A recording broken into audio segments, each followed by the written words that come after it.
আমার কাছে সত্যি বিষয়টা খুব রহস্যময় লেগেছে।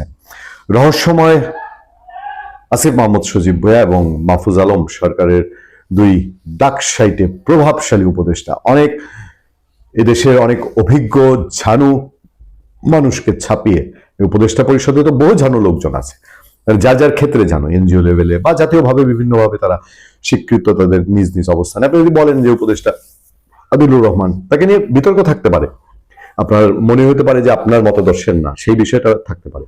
সৈয়দ আরিজানা হাসান, তিনি তার বেলা, তার যে এনজিও, সেই ক্ষেত্রে প্রতিষ্ঠিত মানুষ। এর বাইরে আরো যারা আছেন যে যার ক্ষেত্রে ব্যবসায়ী, অর্থনীতিবিদ, শিক্ষিত লোকজন, এদের সবাইকে ছাপিয়ে মাহফুজ আলম এবং আসিফ মাহমুদ সজীব ভুঁইয়া দুইজন একেবারেই পুরো সময়টা যতদিন দায়িত্বে ছিলেন হাইলাইটেড ছিলেন। আমি আজকে মজার একটা লাইভ দেখছিলাম চ্যানেল আয়ে, সেই লাইভে দেখলাম যে রিপোর্টার যিনি আছেন, লাইভ করছেন আসিফ মাহমুদ সজীব ভুঁইয়া, যেদিন ইনকিলাব মঞ্চের হাদি, ওসমান হাদি, তিনি তাকে একেবারে টার্গেট করে তাকে শেষ করে দেওয়ার জন্য হামলা হয়েছে, সেদিন আসিফ মাহমুদ সজীব ভুঁইয়া ডিক্লেয়ার করেছেন যে তিনি স্বতন্ত্র প্রার্থী হচ্ছেন ঢাকা 10 যে আসনে ধানমন্ডি এলাকা থেকে তিনি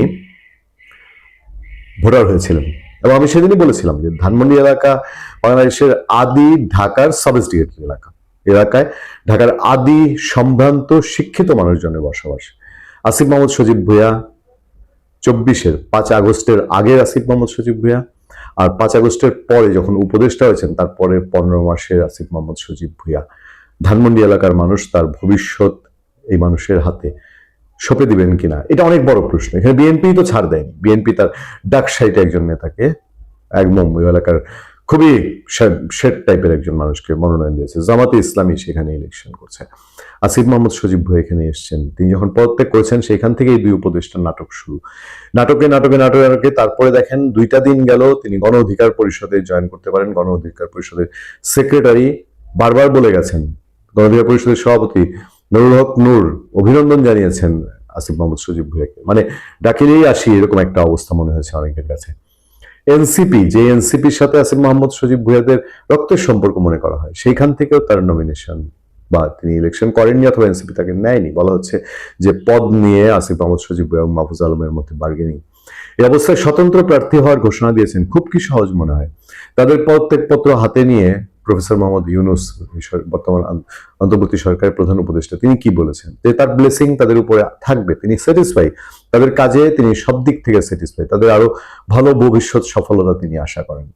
তাহলে আমরা কি বলতে পারি না যে এমন কোন সিগন্যাল কি আছে, এমন কোন খেলা আছে এই নির্বাচন ঘিরে, আসিফ মাহমুদ সজীব ভুঁইয়ার আসন ঘিরে অথবা নির্বাচন ঘিরে? নির্বাচন হবে, হবে কি হবে না আসিফ মাহমুদ সজীব ভুঁইয়া তাহলে ভালো জানেন। অথবা এমন কোন একটা ছক আঁকা আছে, এমন কোন একটা ভেতর ভেতর আন্ডারস্ট্যান্ডিং এর ব্যাপার আছে যেটা আসিফ মাহমুদ সজীব ভুঁইয়াকে ক্লিয়ারেন্স দিয়েছে যে তুমি ঢাকার 10-এর স্বতন্ত্র প্রার্থী হও, পরেরটা পরে দেখা যাবে। নিউজ তো আপনারা সমস্ত পত্রপত্রিকায় দেখেছেন যে ত্রয়োদশ জাতীয় সংসদ নির্বাচনে ঢাকা 10 আসন থেকে স্বতন্ত্র প্রার্থী হিসেবে প্রতিদ্বন্দ্বিতা করার ঘোষণা দিয়েছেন আসিফ মাহমুদ। ধানমন্ডি, কলাবাগান, হাজারীবাগ, নিউ মার্কেট এবং কামরাঙ্গীরচরের একাংশ নিয়ে গঠিত এই আসনে নির্বাচন করার কথা জানিয়েছেন তিনি। শুক্রবার সামাজিক যোগাযোগ মাধ্যমে প্রকাশিত এক ভিডিও বার্তায় তিনি ঘোষণা দেন। বার্তায় আসিফ মাহমুদ বলেন, বাংলাদেশের ভবিষ্যৎ কেমন হবে তা নির্ধারণ করার সুযোগ এসেছে। দীর্ঘ 17 বছর পর নতুন বাংলাদেশ বিনির্মাণের স্বপ্নের বাস্তবায়ন কঠিন, তবে অসম্ভব নয়। এইসব কথা বলে রাজনীতিবিদ, খুব বলে, ওনারা শিখে গেছেন। তিনি বলেন, যুগ যুগ ধরে চলে আসা বিভাজনের রাজনীতি খুব কঠিন কঠিন সদ্য পদত্যাগ করা উপদেষ্টা বলেন এই লড়াই সহজ নয়, তবে মতিউর রহমান, তারামন বিবি, নুরুল হোসেন, ফেলানি, আরবার ফাহাদ, শহীদদের স্মরণ করে বিনির্মাণের লড়াই চালিয়ে যেতে চাই। ভিডিও বার্তায় আসিফ মাহমুদ বলেন, বড় কোনো রাজনৈতিক দলের পৃষ্ঠপোষকতা, অসংখ্য নিবেদিত কর্মী, প্রচলিত ব্যবস্থায় প্রয়োজনীয় অর্থ কোনোটাই আমার নেই। আমি খেয়াল করিয়ে দেই যে তিনি নীলা মার্কেটে হাঁসের মাংস না পেলে তিনি ওয়েস্টিন হোটেলে ডিনার করতে যান, তার প্রয়োজনীয় তার কিছুই নেই, সেই অর্থও তার নেই। অবলম্বন দায়বদ্ধতাও থাকবে শুধু আপনাদের প্রতি। নিজেকে কেবল সংসদ সদস্য প্রার্থী নয় বরং গণভোটের প্রার্থী হিসেবে উল্লেখ করে তিনি বলেন, এতগুলো প্রাণের বিনিময়ে দেশ সংস্কারের যেই সুযোগ এসেছে তা বাস্তবায়নে গণভোটে হাঁ ভোট দিন। ক্যাম্পেইন শুরু হলো, একটু পর্দার আড়ালে নায়ের ক্যাম্পিং চলছে।